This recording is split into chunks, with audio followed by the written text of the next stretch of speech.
नमस्कार, जय हिंद, वंदे मातरम।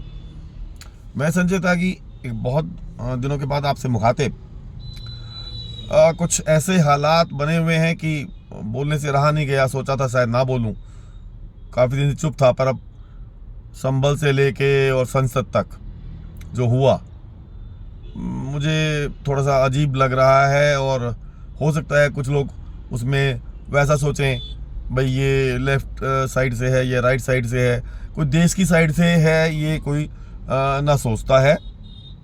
या तो वो किसी का चमचा है या वो किसी का भगत है।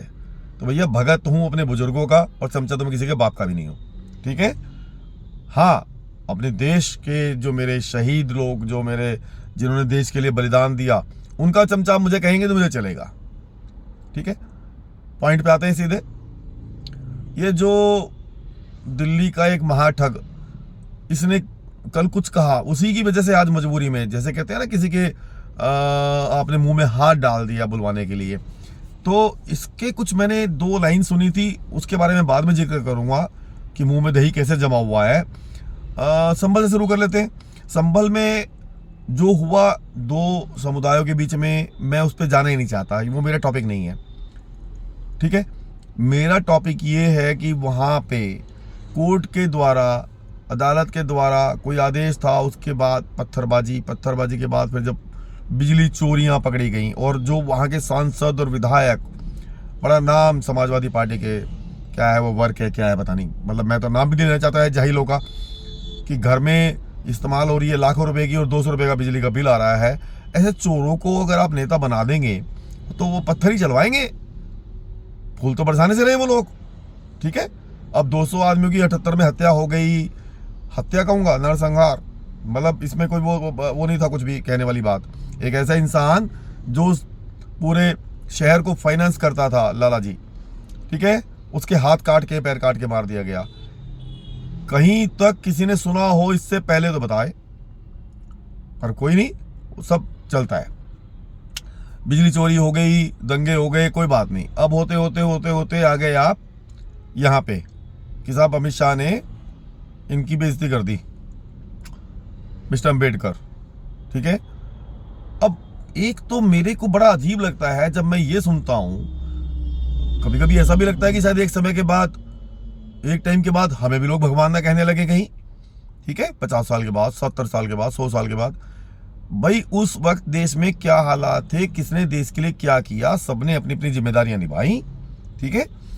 परंतु एक चाचा बन के बैठ गया, एक को बापू बना दिया, ठीक है। जो घर में जीते जी अपने आप को भारत रत्न दे दिया, जीते जी इंदिरा ने रत्न दे दिया अपने आप को भारत का, ठीक है। और राजीव को भी बहुत फास्ट दिया गया, राइट। मैं किसी के साथ, मैं इनमें से कोई सोचे कि जी इनके साथ जी नहीं लगा रहा, इज्जत नहीं कर रहा। इज्जत दिल से होती है, दिखावे की इज्जत ना की है, ना करनी चाहिए, ठीक है। आते हैं इस पॉइंट पे कि साहब बाबा साहब की बेइज्जती हो गई।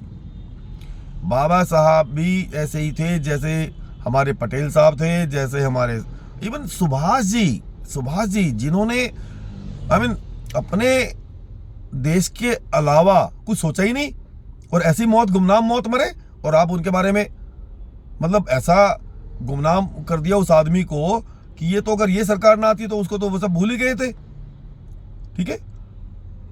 अब आ जाओ इस पे जो कल यहाँ पे हुआ, संविधान की हत्या, जो ये लाल लाल कॉपी लेके हाथ में ऐसे घूमते हैं आजकल। एक तो उसको पप्पू कहना बंद कर दे, ये तो बंटी है, बंटी में बबली देखी होगी ना, ठग। ये वो ठग है जो किसी के इशारे पे चलता है, ठीक है। वहां पे उस दिन वो मसला हो गया संसद में, मसला हो गया तो हो गया, चलो कोई नहीं। उसको कॉन्टेक्स्ट में देखे तो मेरे हिसाब से कहीं चल नहीं है, कोई बायस नहीं हूँ, कहीं से नहीं हूँ, एक आम आदमी की तरह बात कर रहा हूँ। परंतु होता क्या है, अम्बेडकर अम्बेडकर अम्बेडकर, अरे भाई वो आपका नाम लेके बोल रहे हैं, जैसे मैं किसी को बोलूं बहुत ज्यादा राम राम राम राम मत कर, तो क्या राम जी की बेइज्जती कर दी क्या मैंने, और फिर उसको भगवान बना दिया। भाई वो इंसान था यार, वो इंसान था, क्या इसलिए भगवान है कि वो दलित था तो उसकी पढ़ाई का खर्चा किसने दिया था, वो एक उच्च जाति का था, उस हिसाब से चले तो मैं मानता नहीं इन बातों को। पर मैं उस टॉपिक पे नहीं जा रहा अभी। जिन लोगों ने उन अम्बेडकर जी की तबीयत से बेइज्जती करी, इलेक्शन हराए, उनको रिजाइन कराया और तबीयत से इंसल्ट उनकी की, आज वो संविधानिक कॉपी लहराते हैं।